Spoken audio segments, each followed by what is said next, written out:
Welcome, everyone. My name is Jim Okamura. I'm a partner at McMillan Doolittle, and we are thrilled you could join us, here today. Today, we're going to be talking with Walmart and Crate and Barrel about some of their digital growth strategies. But first of all, I just want to thank, some of my partners on developing this webinar. Firstly, Alana Wittes, the co-founder of the Chicagoland, retail network, sends her regrets. She was going to say a few words just to kind of introduce us, but I've known Alana for a while, and wonderful networking organization, here in the Chicagoland, area. And I know they've got events like this, just talking about, retail issues. They've got some upcoming events at www.chicagolandretail.org if you'd like to take a look at any of their upcoming, events. Next, I certainly wanted to again, thank the team at Vorys eControl for again, partnering with us on this event, and I'll be introducing Darren here to say something just in a minute. But today is something we've been kind of trying to organize, for a while. We've known some of our speakers here today, and know that they have some very interesting digital stories to tell.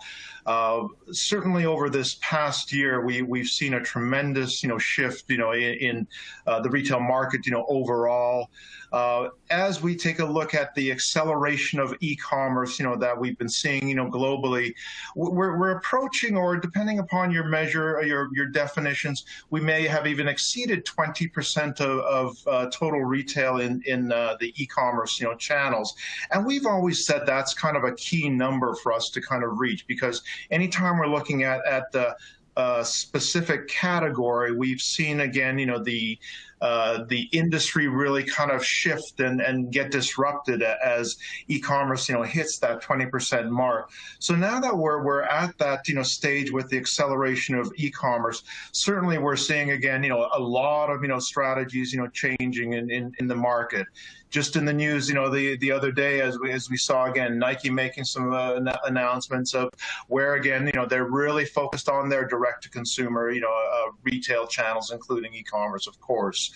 I think the other trends, very quickly that we wanted to kind of touch upon today are going to touch upon what we've seen, kind of this evolution from multi-channel retail to what we're calling multi-platform commerce, and that's of course, kind of capturing, the growing share of retail that online marketplaces, are really attracting. And that's why it's thrilling for us to have, Ricardo Escalante from Walmart's international marketplace, division, who's going to share some of his experience and what he's working on today. But we also think of, these multi-platform commerce to include social commerce, from WeChat to Facebook and what Instagram, commerce is going to be doing. We certainly see again, the ecosystems, that are going to be part for every brand and retailer to be engaged with. And again, that's a big, part of, our discussion this afternoon. And then finally, not to be, dismissed or held lightly at all, is what we've seen, again, just with the digital integration within physical stores. And that's why it's so exciting for us to have, Sarah Castellan-Vittel from Crate and Barrel, who heads up Crate and Barrel stores, but comes from a strong digital background. So just hear what they're doing, from a digital perspective to really enhance that customer experience. We've seen some amazing numbers, this past year, just seeing where e-commerce and growth certainly has been driving things like, curbside pickup.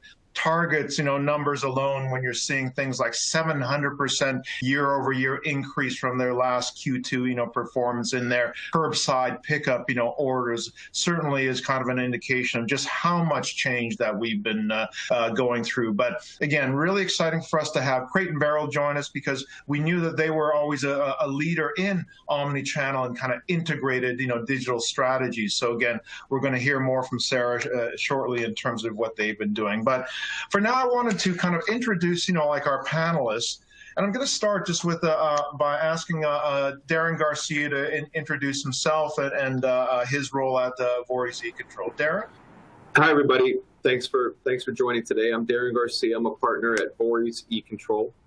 Vorys eControl is a team, a multidisciplinary team that works with more brands and manufacturers than anybody in the world, of which we're aware, at helping them to control online sales and providing online sales control solutions. So really, as we think about e-commerce and online marketplaces, it's how do brands develop intentional go-to-market strategies around e-commerce, around platforms like Walmart, et cetera, and ensure that their products are being sold by the right seller in the right manner, in a manner consistent with their brand equity.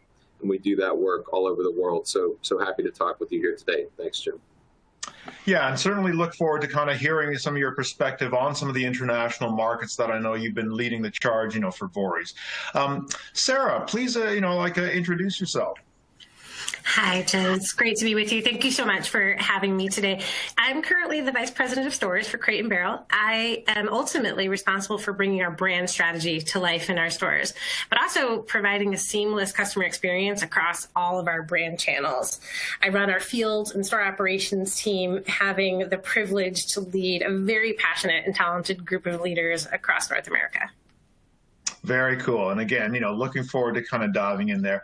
And certainly last but not least, Ricardo, please introduce yourself. Sure. Hi, everyone. My name is Ricardo. I'm with Walmart International. I'm a senior program manager at a team called International Marketplace Development, where we help Walmart's marketplaces around the world to grow, mostly through cross-border e-commerce initiatives, but not limited to that. And prior to Walmart, I was part of Linio, which is a Latin American marketplace where I help the US-based brands and retailers sell and expand to Latin America. Very happy to be here. Thank you. And we're going to be talking to Ricardo later about some of his work in the Canadian market. And if we have time, we'll touch upon, some of the Latin American markets. So we certainly had planned this to, again, have some global perspective. But I want to start with Sarah. And Sarah, let's kind of talk about, what's been happening within, the broader home categories, in general. Before you kind of get into what Crate & Barrel's been doing and how you are, really, representing and steering that brand experience, within your iconic, stores. Just give us a sense of, what's been happening within kind of the furniture and home decor categories over this past year. Sure. From a framing perspective, I think all home furnishings, home improvement, home adjacent categories have certainly benefited from the macroeconomic conditions that have really emerged. The focus on home, right? Working from home, educating from home, bringing comfort, wellness, and sanctuary to our spaces. In that regards, really for all of us in this space, it's an honor to be welcomed into our customers' homes during these challenging times and to help our customers solve for the needs that they have in their homes at this time, and to really build meaningful relationships. That's been really special over this dramatic shift in the last year. In this context, the players in the home space who have been able to leverage really strong e-commerce and digital capabilities have really been the ones that have pulled ahead. And when we look at the housing market, which is extremely robust, consumer confidence that remains very high, and as the vaccine continues to pace, we can expect that reopening of the home for reunions and entertaining will continue to be an opportunity for all home categories. So really leaning into the macro conditions that have set this category up for both near and longer term growth. It'll be interesting again, just to see again the spending, within the home, given how much that people have really invested into their homes over this past year. You talked about being welcomed into the consumer's home. Obviously, Crate & Barrel has a special place within the hearts and minds of your best customers. But what kind of opportunities for customer experience, kind of thrill and delight, opportunities. Love to hear just how you and your team, really approached this past year and up to today. Yeah, I mean, certainly the level of disruption that we've all experienced has just been extraordinary, right? And it really required us to move with tremendous speed, but with a customer-centric strategy and a customer-centric level of execution. And so we really felt it was critical to step forward with laser focus on meeting the customers where and how they wanted to engage with the brand, and to remain committed to preserving the level of inspiration and customer service that Crate & Barrel is known for delivering. And, we had to overcome obstacles, old and new.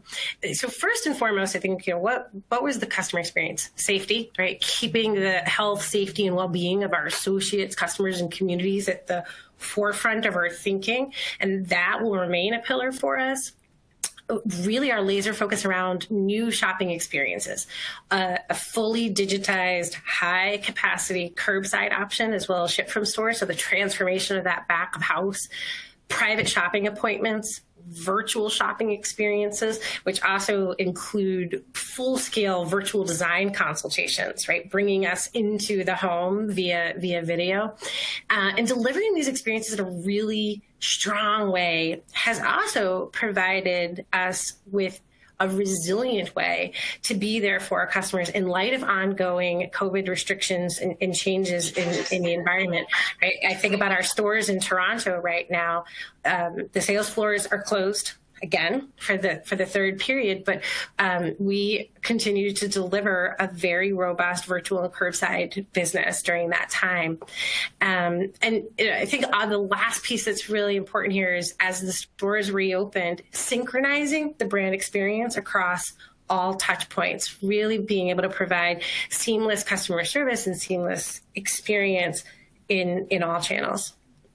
And we'll come back to some of those, issues around, how you're dealing with your store associates, because we see that them being so even more important now, I think, as we're adding so many digital tools and capabilities, into their hands, But it's fair to say, Sarah, that cutting across all of those initiatives certainly is a very, very strong digital interface. 100%.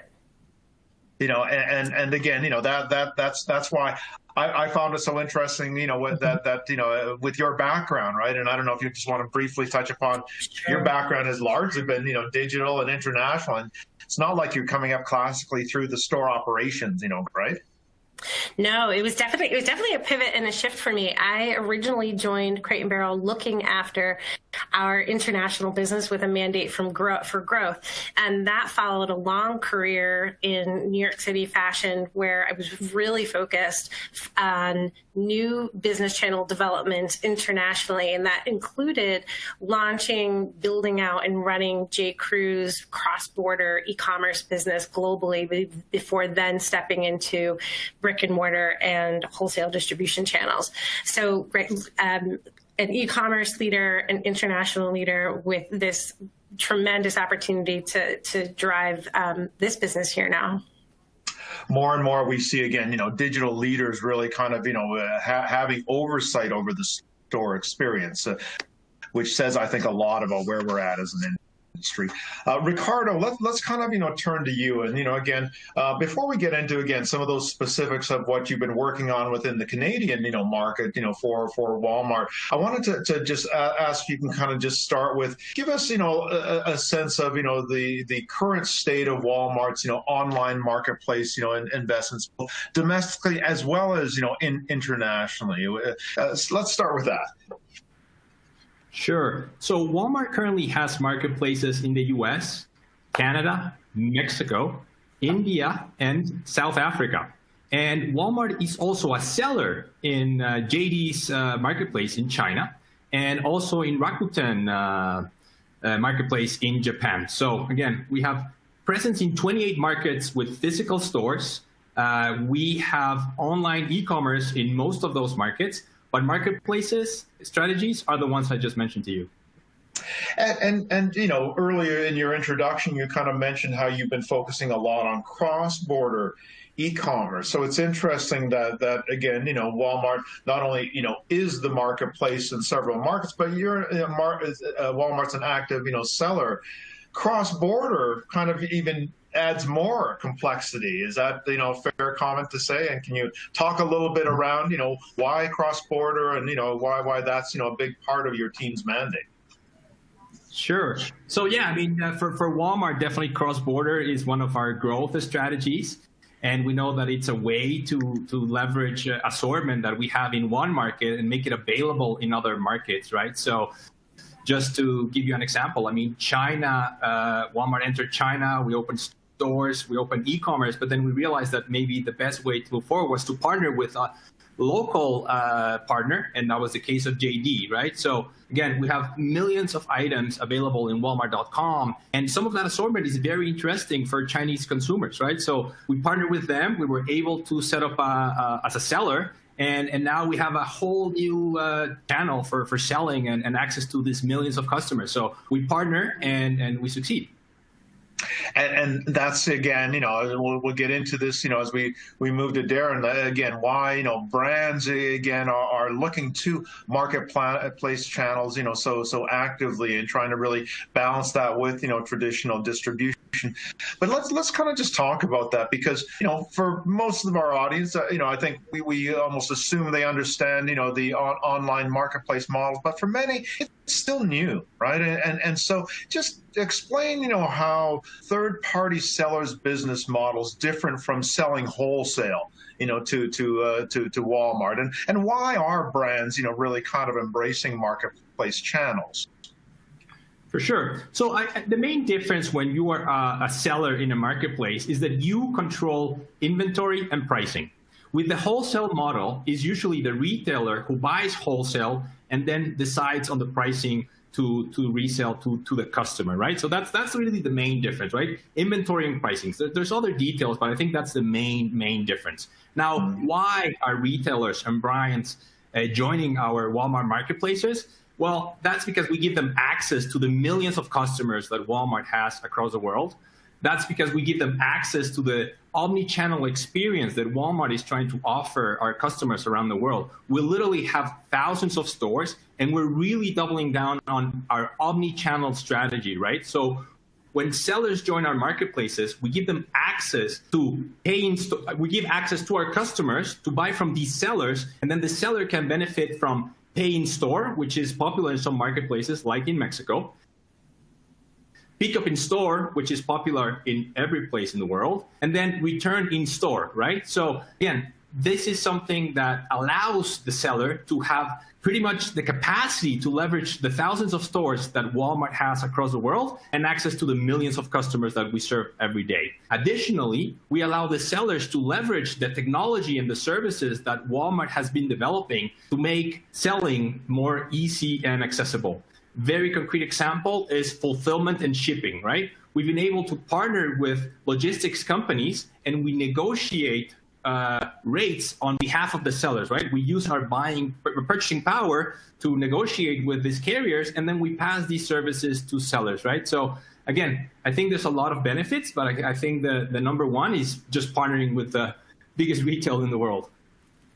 And certainly, again, you started off, with kind of price and inventory, but along with, the selling at that retail price are retail margins that are very attractive, to the brand. So certainly, it's a time, we see where again, the rapid pace of change, is really creating all sorts of, new opportunities.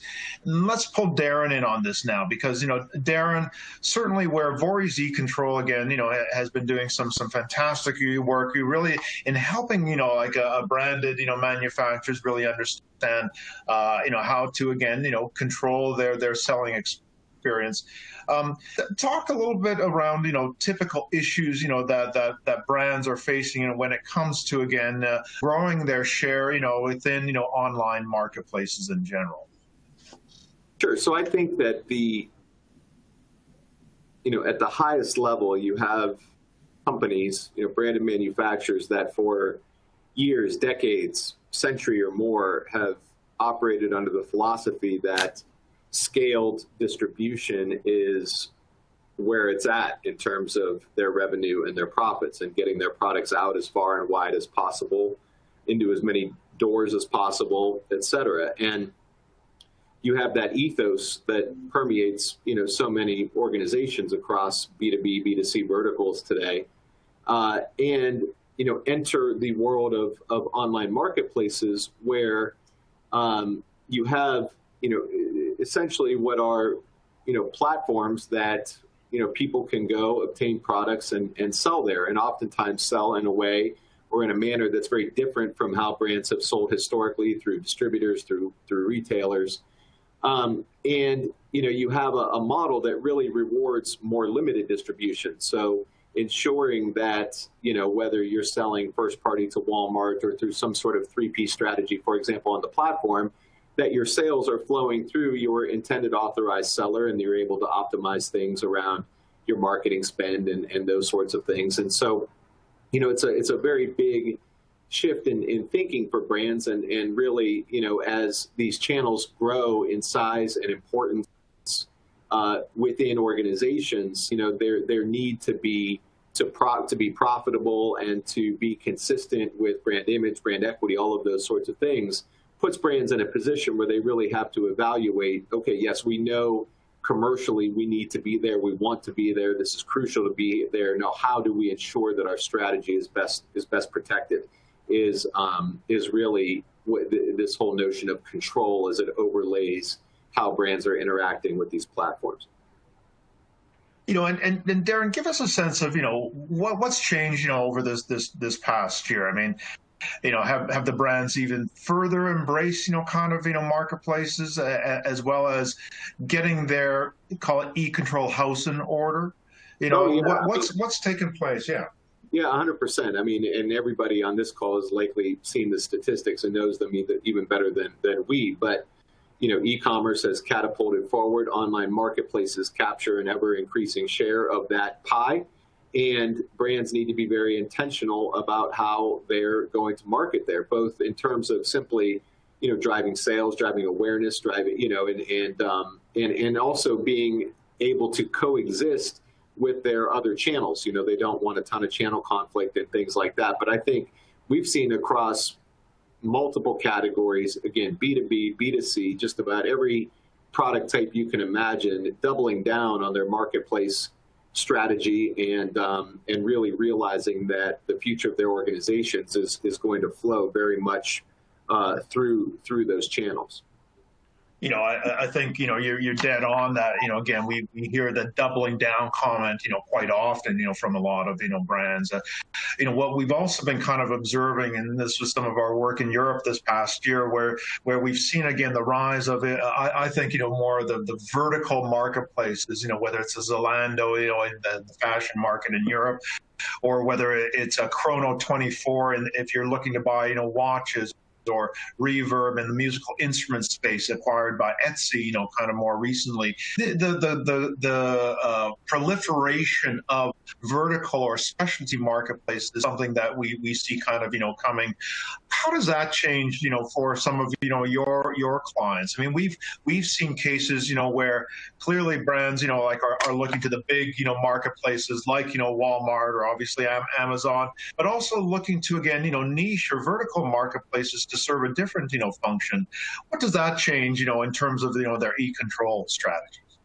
Yeah, so I think, the lens through which we view the world is that as these channels grow, whether you're talking about the generalist platforms, the massive platforms like a Walmart and its brethren, or the more nuanced niche marketplaces, brands just need to give very careful thought with respect to how they want to interact with them. And so I think with respect to these niche players, I think a brand's going to have to sit there and say, okay, take, for example, Reverb. Now, we're a musical instrument brand, or we're some brand that caters to that market.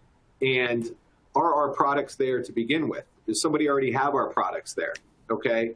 And as this catches on and catches fire within a particular realm, brands are absolutely going to have to intentionally approach those so that they can control their own destiny and tell their story in that channel, as opposed to others defining them, what people think about the products, what people pay for the products, what people say about the products, reviews, all of those sorts of things come into play. And so I just think it's at a high level, it just becomes a lot about intentionality. And, as these things grow, brands are going to have to make very calculated decisions, whether it's Reverb or Chrono or Zalando or Walmart. How do we approach this channel? How do we interact with it? And, how can we be most successful and our counterparty be most successful in this arrangement? And it's different for every marketplace. But the days of being able to kind of stick your head in the sand and say, oh, that's a marketplace, or, oh, that's a niche thing, we don't need to be there. I just think with the ever-present phone and the way customers are educated, they know where to look and see all about your products. You need to be out there, telling that story as opposed to others doing it for you. Yeah, and I think that's where, again, we're seeing, the marketplace operators, again, certainly adding, like more capabilities to enable third-party sellers, the brands, on their marketplace to, again, have better control over their brand experience and price controls and so on. So something that, we expect to see more of, kind of coming in the coming years. Sarah, let's kind of come back to you. I want to talk about associates, and I want to talk about, your curbside pickup, because that, I think, has been, somewhat of a star of what you guys have been able to do this past year. But as we mentioned earlier, happens without the store associates, and I think increasingly we ask store associates to really take on, almost a greater burden of that customer experience as we add more digital tools. Talk to us about, you said, again, the store associates, were very primary in your mind as your team was really developing strategies over this past year or more. Right. I mean, we really stepped back into our return to stores with an unwavering commitment to the safety practices that we know prevent the spread of the virus, right? So every day, every corner of every store, masks, social distancing, hand washing, contact tracing, quarantine policies, capacity management, all of the things with a lot of support and coaching and education. And that building that confidence in our safety practices was key for us to provide a confident experience for our customers. And curbside and virtual shopping and these digital enhancements were a key part of not only our commercial strategy and our customer strategy, but also our safety strategy, right? Truly contactless during holiday peak, peeling traffic out of our stores, which relieved us from the capacity control measures that we were facing, and also with the virtual shopping, provided an intimate one-on-one relationship between a customer and a store associate over a prolonged period of time, right? So this building confidence again between our associates and our customers.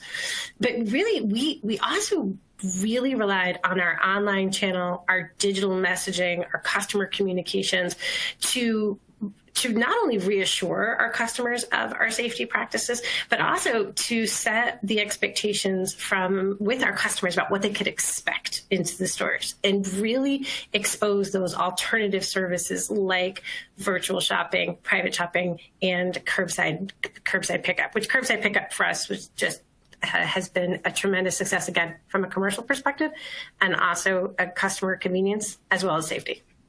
Well, let's talk a little bit about the curbside pickup, because prior to, again, the improvements you've made over this past year, I mean, Crate and Barrel was always one of the leaders in buy online, pickup in store. So you had a fabulous foundation to start from. It's not like again, the rest of the organization didn't understand what this would mean, but you raised the bar considerably. Talk about some of the tools and that you put in the hands of your teams and some of the things that again you identified likely friction points in the customer experience, and you were removing friction. Is that fair to say? Right. That was really our goal, again, this customer-centric strategy and execution. Well, so, you mentioned that we already had a pretty robust focused business. So this exponential growth that was happening was on top of a pretty solid base. And we were also expanding ship from store capabilities and assortment eligibility for ship from store. So for us, it was really a capacity game, right? First and foremost, we had to simply create more capacity and throughput. And we needed to take as many processing functions off of tethered registers and PCs and get them onto mobile devices, right? So we gained efficiency that way, and it also allowed us to reconfigure our back rooms to handle that surge and create social distancing. So capacity through mobile devices, moving your typical operations functions onto devices. Secondly, and I don't know that we talk about this enough, to be honest, is inventory hygiene. Inventory hygiene it remains so critical. During peak, we had scarce in-demand inventory. We're all up against supply chain disruption here, that we were now moving in multiple ways, right? We were moving to our customer through the sales floor, on the curb, and out the back door. And we had to be really thoughtful with our technology, inventory, and e-commerce partners to ensure that we were not creating inventory friction. So really good rules and controls and monitoring around that inventory position of what we were offering up to the customer. And not beyond those controls and monitoring, just really strong SLAs. So strong SLAs and monitoring tools, again, that we put in the hands of the associates. So we'll come back to a little bit about how did we really enforce that behavior. And this really did take a lot of training, right? It was a really different fast pivot model. We determined that for us, rather than specializing this kind of back of house function, that widespread cross-training really across all associates in the store was critical for us to ensure consistency in operations to meet our SLAs. And we very quickly deployed e-learning modules and live virtual training in order to cast a really wide net very quickly and to ensure a high level of engagement across the store population. I would say that's some of the guts of what we had to do, right, at the end of the day. But we were really aiming on making this an elevated customer experience. And as a shopper, I personally have a handful of kind of consistent friction points with curbside that immediately turn me off, right? What's the status of my order? Is my order ready? Is my whole order ready? When will it be ready? And that lack of transparency or visibility. Where do I even go for the pickup, right? Where am I supposed to go and park and stay? And is that location convenient and warm and welcoming? And how long am I going to sit here in my car, right? Because is this really convenient, or would it have just been easier for me to come in? And so I think from a customer lens, customer experience, these were some of the friction points that we really tried to address early. So tactically, right, super clear exterior and parking signage. We also implemented Glimpse, which has really been a big game changer for us. It is a communication platform that provides proactive communication between both the customer and the associate. Yeah. So what that enabled us to do is really we tightened up our emails to notify customers when their order is ready, give them really clear pickup instructions. But the tool then allows the customer to share with the associates in the store their ETA and their arrival status, so that the stores can really just bring that product to the customer the instant that they arrive. It's powered with GPS and SMS technology to support each transaction, so we don't lose you as a customer somewhere in the parking lot or on the wrong side, and we're able to maintain that level of engagement all the way through. Any questions that you might have, right? Any things that we would be able to replicate in store. Do you have any questions about care or the product? We just want to make sure that you know, right? This is the material. So really that creating a high touch engagement with the customer while gaining operational efficiencies and just removing the friction from the experience. And I'd argue to say, I really like to think that we have one of the best experiences in specialty retail. I can vouch for that, as well. And again, it's just what I'm hearing from you that I think is a theme I've heard over and over from leaders, is again, don't hesitate to over communicate, right? Again, put the tools in place, whether it's, associate to customer, communications, or associate to back room, staff, colleague, again, all of that is just so key. And I think you're right. When you think back to the early days, Sarah, of what we called, the click and collect, collect or, pick up in store. The experiences were terrible, right? I mean, we used to get faced by blank stares, from a sales associate in a store, so just think how far we've come, but really interesting to hear again, how you've really raised the bar and again, invested in key things like training. And we know that it doesn't always sink in the first time around. You got to, again, over communicate that, so again, really, really interesting to hear. Any other tips, on, what made the team really embrace these new programs? Well, one of the unexpected, I think positive outcomes of the crisis is it allowed us to just smash through cultural constraints, right? Or culture barriers that we may have had in the past around digital adoption.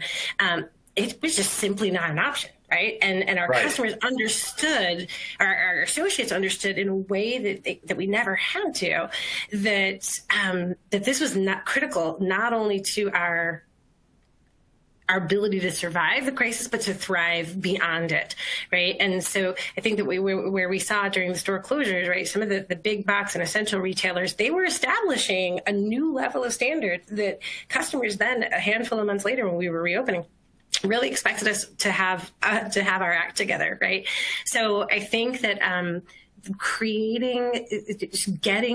not allowing, right? We reopened and said we are not going to bring any of that cultural resistance back with us, because digital transformation, digital agility, it is table stakes in terms of the way that we're moving forward. But what, you can coach it and you can teach it, but really I think as we move forward, it's critical that we're very intentional about our talent strategy and how it supports and ties back to digital transformation, right? From assessment, selection, and hiring, our training and development, they really need to contemplate digital agility and fulfillment and a new handful of skill sets. None of the others go away, right? So a really focused component of your talent strategy on bringing these skill sets and this adoption forward. Really interesting that it starts with, kind of that people strategy, first, and really kind of getting them to embrace, because we've all seen, again, that resistance to change, from within kind of the historical, organization, let's say. Ricardo, let's shift back to you. I want to talk about Canada. I know you've been doing a lot of, work there. Give us, start just where's Walmart at in terms of the Canadian, marketplace strategy, and then kind of get into what you've been doing there more recently. Sure. So, our marketplace has really helped us serve customers and our marketplace partners, right? We like to call our sellers seller partners, right? So our sellers have really helped us provide the merchandise that maybe Walmart 1P or DSV wasn't able to provide, right? So we really leveraged our partnerships with our sellers to help our customers be able to work at home, study at home, exercise at home, and entertain at home. So again, we've seen, we still see a lot of white space and a lot of opportunities for other retailers and brands to join our Walmart Canada marketplace. But yeah, we've seen, as I said, exponential growth, and we've been able to really partner with them and offer them the solutions that maybe they don't have, or they were hesitant to make them go to Canada, right? Talking very specifically to US-based brands. Very specific shipping, for example. So again, we partnered with a couple of logistics companies, and we've been able to launch a program called Ship with Walmart, where we provide shipping services for US-based sellers to serve Canadian customers. So again, great year, and we see a lot of growth in the future. Tell us more about the Ship with Walmart program. How does that work for a US brand looking to sell into Canada? For sure. So this Ship with Walmart program basically provides shipping labels that go from the US warehouse of the brand or the seller and go to anywhere in Canada, right? We have an express service where we're able to deliver to customers in less than 5 business days. And then we have a ground service where it's more longer transit times, but at a lower cost, and it's better for different merchandise for different types of categories. So again, with the years of experience that we've had working with US-based sellers, we definitely identified shipping as the biggest constraint or the biggest challenge. Cost in terms of shipping, calculating duties, taxes, navigating all that. So again, we've developed these programs to really help the brands and the sellers don't have to figure this on their own, right? Like, we're here to help them. We built this program, we built this service, and it's really been very successful. So it's more than just the fulfillment of the product across border. It's inclusive of some of the customs and duties and harmonization, codes for the products and so on. Exactly. So when they decide to join our Ship with Walmart program, we actually assign a person that will guide them through, right, and will be there to answer any questions and help them from onboarding all the way to going live, and then providing support as they're selling in Canada. Mm-hmm. Give us a sense of some of the categories that have been experiencing some very exceptional growth, and where you've seen success stories of again U.S. brands, whether they were already selling on the U.S. kind of marketplace or not, but just where you were able to really identify, hey, there's opportunity here with Canadian consumers here. Tell us where is there some category stories here? Yes, of course. So, I mean, we're really trying to grow all categories in the general merchandise space, right? And we're also starting to allow sellers to participate in some grocery categories, right? Like, I think if you think in medium term or long term, grocery is going to be also a big part of success stories of marketplaces, right? So again, really anything in the general merchandise, and again, slowly rolling out some of the grocery categories. But if you look at some of the specific categories that we've seen a lot of success, and we envision success also for the coming short term. It's apparel, home, health and wellness, sports, and electronics. And then within each of these categories, we can double click and we can provide you even more insight, right? So I'm just going to go into electronics, for example. We're seeing a lot of demand in refurbished electronics, phones, especially unlocked phones, wearable tech, headphones, and portable speakers, right? So again, we really want to encourage brands and retailers to join us and start a conversation with us. And as I just gave you information on the electronics, I can also provide information on all the other categories, right? But we just want to start that conversation and see where we have white space, and maybe there's some brands and retailers that can help us fill it out. Cool. Again, that it sounds like it's very broad-based, kind of, growth. Really interesting as you start to get into some of the grocery categories. Certainly understandable where that's a slower build and kind of getting to that, stage. But sounds like, again, the doors are open for, brands of all, types, sizes, shapes, categories, and so on. It's great. Exactly.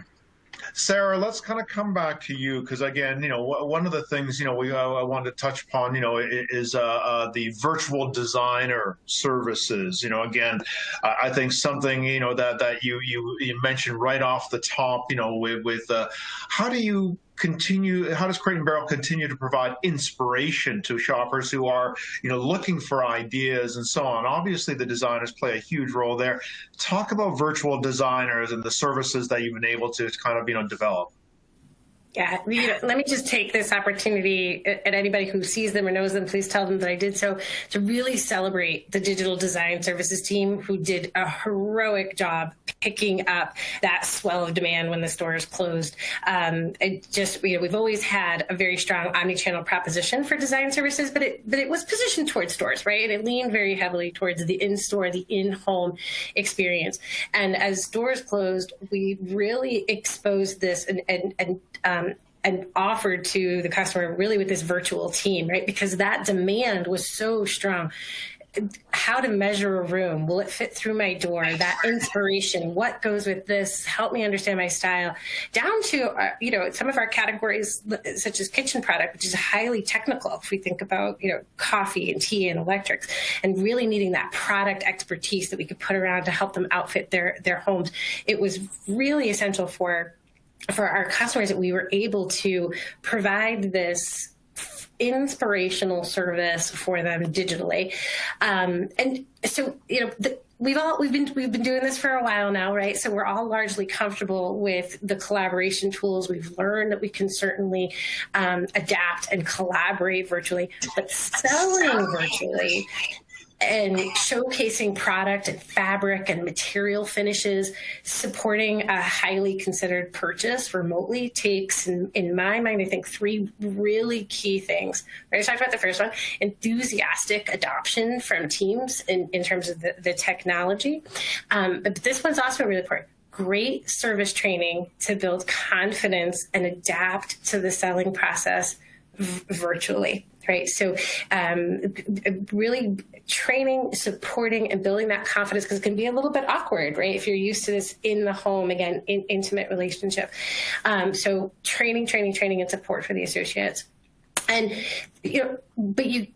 the last piece of the formula is, again, these are highly considered purchases, is that the website needs to be a great supporting online experience so that the customer can it's going to take multiple virtual consultations to really pull together a project, but they need to be able to clearly gather the information that we need to replicate the associate in some degree online, with that the research, the visualization tools, and that the inspiration that the customer needs is there for them to complement the store experience that that's being facilitated virtually, either from our centralized team or for our store team. So those 3 things have been kind of core to where we're focused now. When you look at visualization tools, the market just continues to evolve, right? And so between 3D modeling and AR and enhanced visualization tools.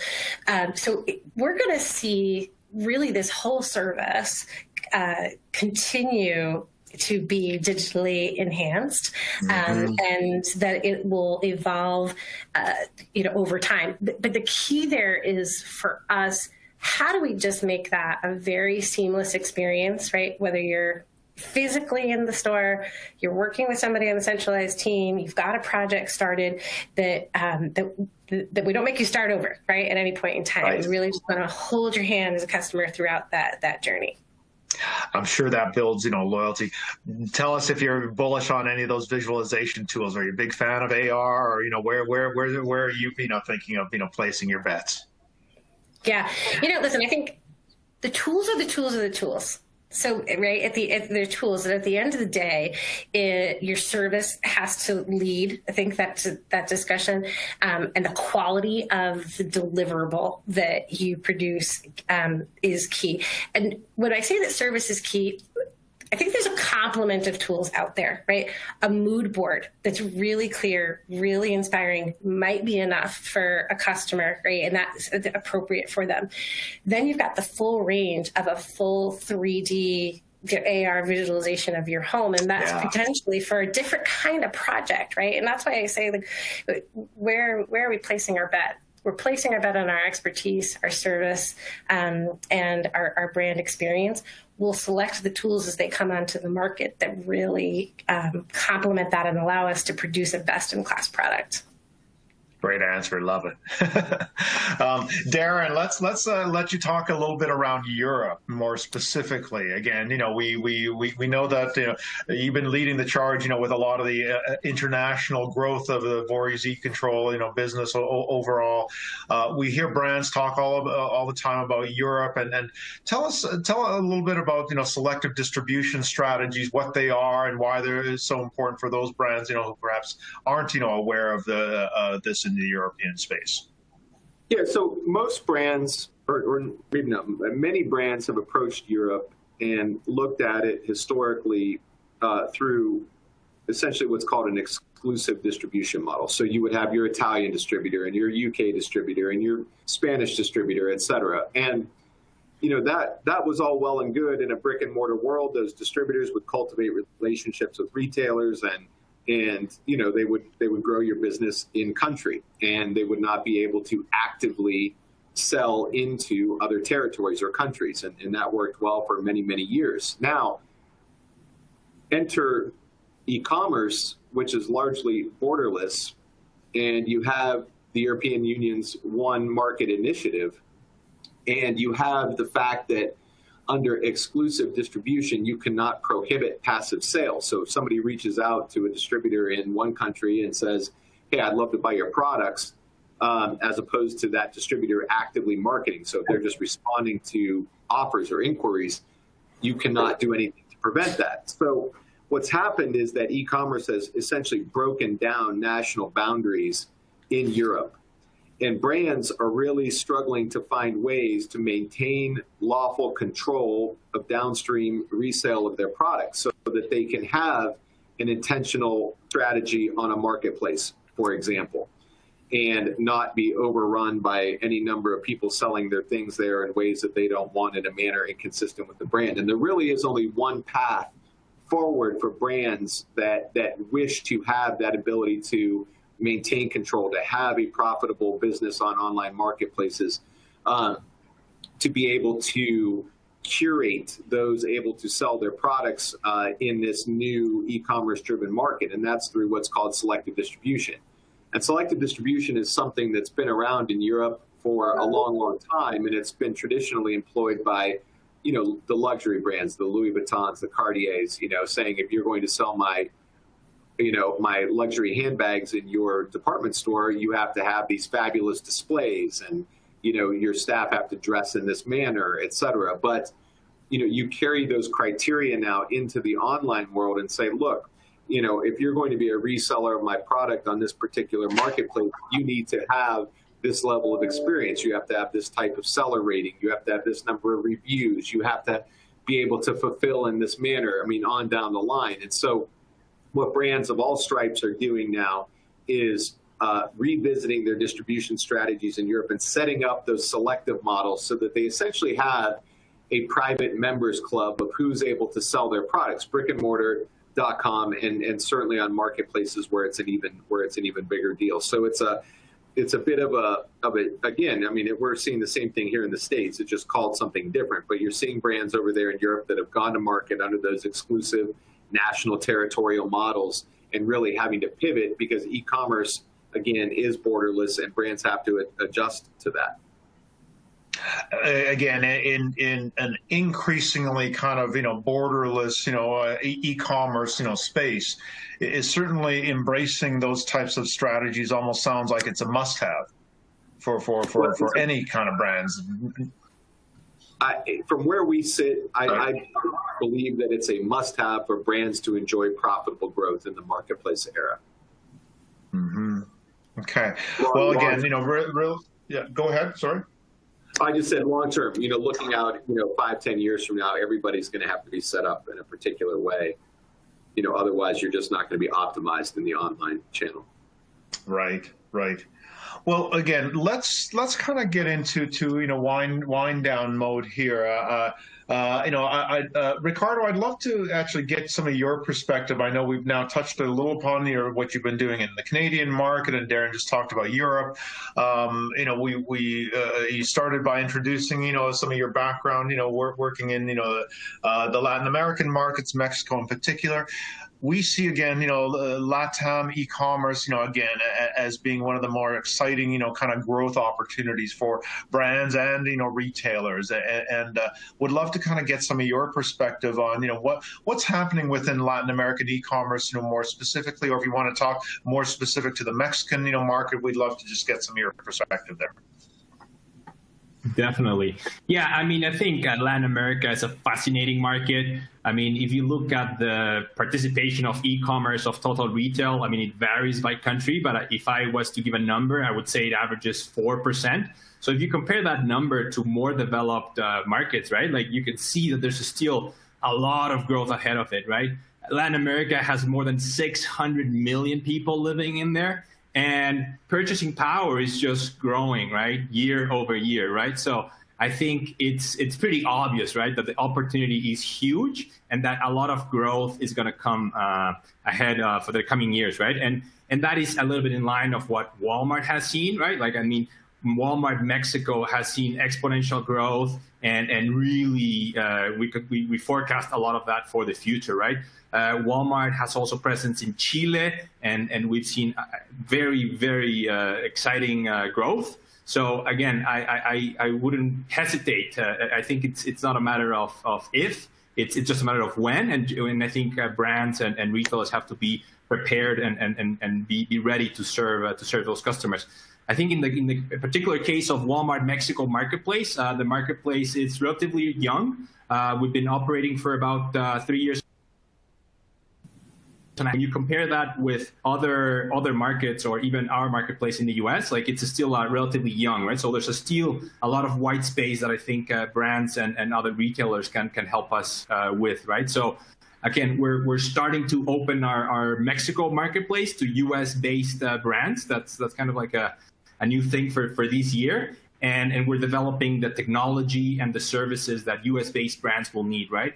Logistics services, translation services to Spanish, and then especially I really want to point out our omni-channel capacity, and specifically the paying store. I think that's something that people in the US might not see as a big thing, right? Because we're so used to in the US, like it's very rare that you decide to go paying store. But in a customer like Mexico and the rest of Latin America, where not everybody has a credit card, not everybody has a debit card, people are still afraid of putting their credit card information in the website. Having a store where they can go and they can buy online, but they can then go pay in-store really builds trust and gives them confidence, and maybe the next time they'll feel a little more confident to buy online, right? So again, I think Walmart Mexico provides its thousands of stores to our sellers if you join our marketplace. Mm-hmm. What's your take on the region? Is it going to be a lot of cross-border e-commerce, or will it kind of, again, the region as a whole is not a, borderless trading block, so we see things like, the Brazilian market always challenging getting product in and across, the border there. Do you see, again, cross-border playing a big part in the region, or will it be kind of more within countries?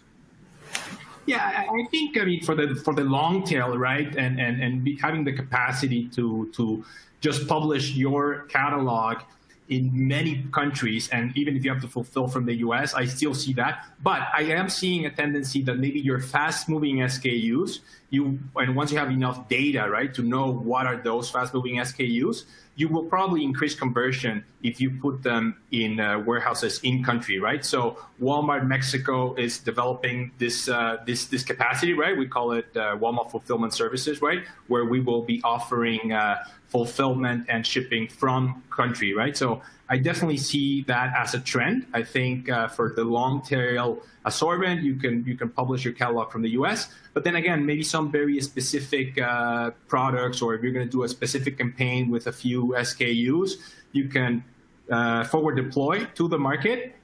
And if it's not you, maybe you can work with a partner in the country so that you can have assortment in the country and be able to fulfill faster. So those are the trends that I'm seeing, Jim. Very, very interesting. And again, we look forward to, again, having more of these, conversations as the markets there continue to grow. Sarah, I'd like a last word, from you, if we may. Again, just love to hear a little bit of what's in store next, for Crate & Barrel from a store operations, standpoint. You've done some great things, over this, past year. What can you tell us that to be on the watch out for?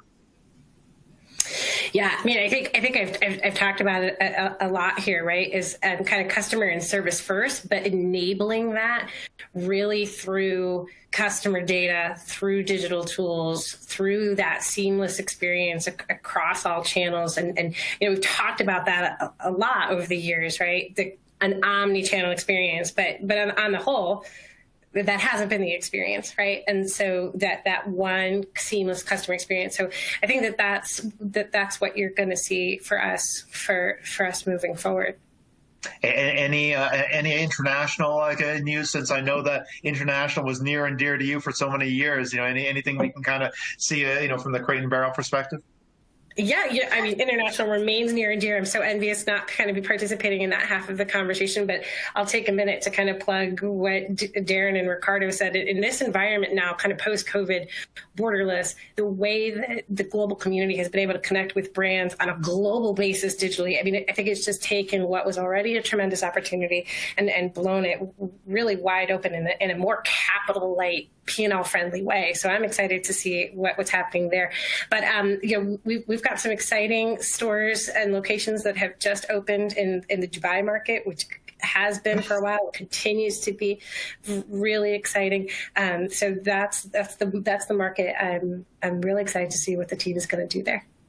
Excellent. For another time, we'll have to talk about Dubai.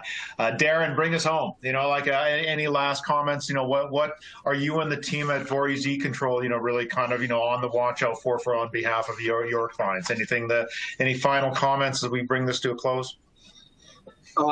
Just that, it's as a brand and manufacturer, you need to embrace these channels, and you need to do so very intentionally. And this is the wave of the future, and your destiny lies in your hands. And we at eControl are always looking to expand geographies and marketplaces that we cover. So that's an ever evolving thing. We'll probably announce 3 or 4 new markets that we're serving here in the next probably 45 to 60 days. So it'll be exciting. We will look for those announcements, coming soon as well. Well, I want to thank everyone, who has joined us, here today, and those even viewing on demand. We really appreciate your time. We've kind of had a lovely little world tour here of, what's happening from kind of a digital retail and, perspective. So hearing from everything from the in-store experience, at Crate and Barrel through, again, Walmart's marketplace, footprint growing, across the globe. So again, we thank everyone for attending today, and certainly look forward to, again, gathering, in the future. Thanks to our speakers today, Ricardo, Sarah, and Darren. Really appreciate it. And thanks to all of our partners at the Chicagoland, Retail Network, for, again, helping making this happen today. Thanks for your time. Have a great rest of the day. Thanks, everyone. Have a good day. Thank you very much. Pleasure.